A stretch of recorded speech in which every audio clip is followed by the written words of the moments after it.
All right, so my buddy is having a car show, a car meetup for a bunch of exotic cars. And I think this should technically qualify as an exotic car. So we're gonna do something crazy today.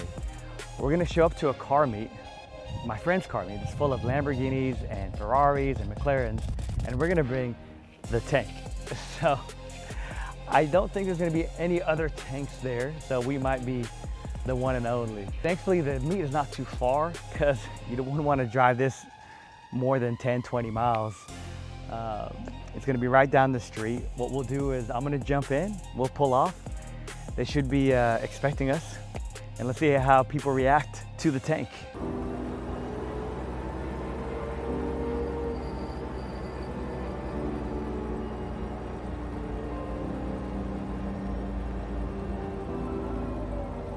What's up, man?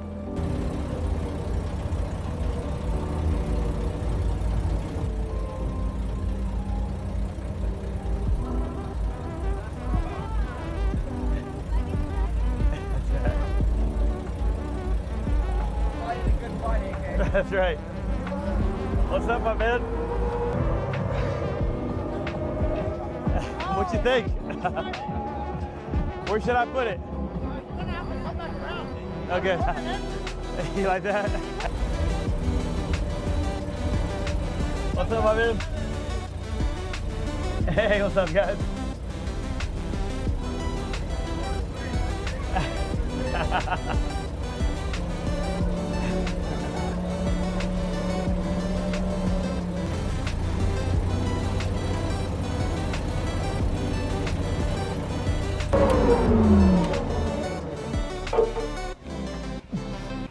You guys like my new car?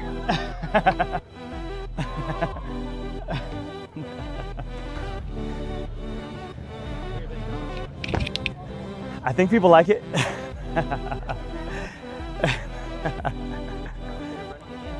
This is another one. I sold that one and bought one that was fully rebuilt. Oh, looks the same. What's up? How you doing, bro? Good, man. Good to see you. Yeah, good to see you guys. Bro, in a tank. That's right. So this is a British-made armored vehicle.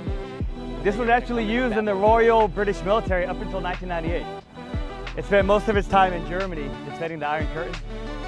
So a collector had it in Florida, and I just got it not too long ago. So it's a lot of fun to drive, and it actually moves. It goes about 45, 50 miles an hour. And it's fully bulletproof. Check this out.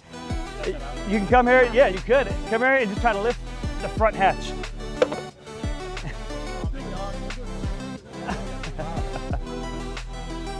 That'll give you an idea of how heavy that armored plating is.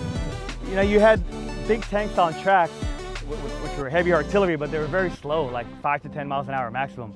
So this one going up to 50 can move ahead and scout out. Had some tools for search and rescue. It can go into water about this high. Smoke grenade launchers. Turret operation. So I didn't have the actual machine gun today. That's on the way. Oh. The guy who sold me the text says, "You got to get the machine gun." I was like, "All right, send it to me." It's a Rolls-Royce V60 engine. So actually, it's very versatile because it runs on regular fuel and not diesel. So you can see the engine under this bulletproof covering. Yeah, tap it. So of course, so you don't get shot in the engine, they put multiple bulletproof plates right here to protect it a little bit more. Of course, extra gas in case you run out. This thing probably only gets about 5 miles to the gallon because it's so heavy. Almost 10,000 pounds. So even being as smaller as it is, it gets pretty heavy. And it has a lot of torque. It's all-wheel drive. It's a special type of transmission called a band transmission. So it's a little tricky. It's a little different than your manual transmission will use a clutch. So it was in the military up until 1998 in the British military.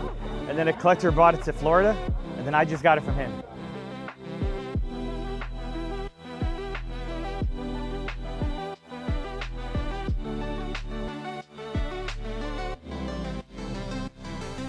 All right, guys, we're here at the event, and it was an amazing time. Everybody absolutely loved the tank. As you can see, there's lots of really cool cars and exotics. So doing something different and bringing a World War II era military tank was definitely a big hit. So we'll walk around and we'll see everyone's reactions and ask them a few questions. What you think, man? As much as I can. That's dope, man. Which one do you think was your favorite today? Did I win the favorite? The coldest thing. Really, I try to do my favorite car from every decade.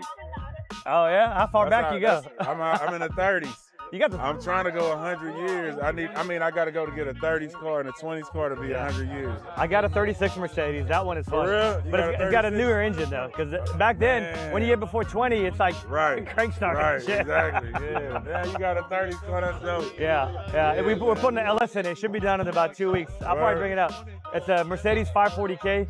Yeah. It's like what those Dukes of Germany would drive, like the long swooping. Let me see a picture of you. This shit is dope.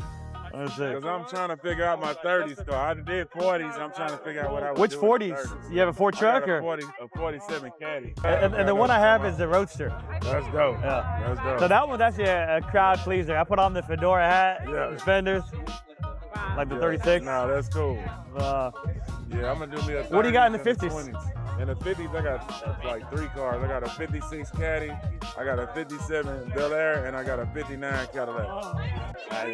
Nice. Where you keep them?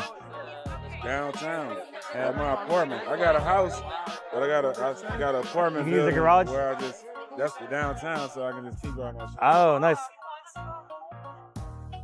That's the 47, 56, 57, 59, 64, 70. You got them all blacked out, huh?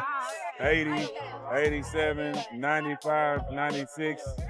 You know what I'm saying? Then I got all them. Okay. Over there. They let you take over the whole floor right there. I got my own little garage. That's why I'm there.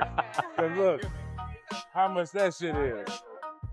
Oh yeah. Probably like 10 bands. Yeah. Where I'm at, I got a penthouse looking into the Astro Stadium. That shit's like 6,500. Yeah. And I'm looking inside the Astro Stadium, and I got the whole top floor to park out my shit. I bought my own my whole little garage up in there. That's dope. I had to. I'm learning how to fly, so I got an airplane hangar. That's the dope. That's a good way to park that shit. That's the greatest way to do that shit. To have a hangar. My Rick Rouse and Khaled them got shit. That's what he does. Yeah. Yeah. That shit dope as fuck. And then the nice thing is the Sprinter vans are really tall, so they can fit through the hangar door. Right, you can put all that shit in that hangar. A long time ago, I went to a dude hangar out here. He the one really inspired me about all my shit. Who? He had I forgot his name. He owned a restaurant. It was a Mexican restaurant. Oh, the Lupe Tortillas guy? That's him. Yo, that guy's got a collection. He's right next to my hangar. Oh, and it's packed full of classics. Exactly. See, so I went out there to sing his shit. I was like, this is hella player. Yeah. That's at West Houston Airport. It's a house to his shit. Did you do yours? Yeah, there's like an office house right there. Yeah. Mine didn't have one, so I'm building one in the back. Yeah, that's what he did. He said. That shit was dope. Yeah, man. Well, always good to see you, homie. You too, boss. Yeah. That's a good day, man. Oh, yeah. It's a good day for driving, that's for sure.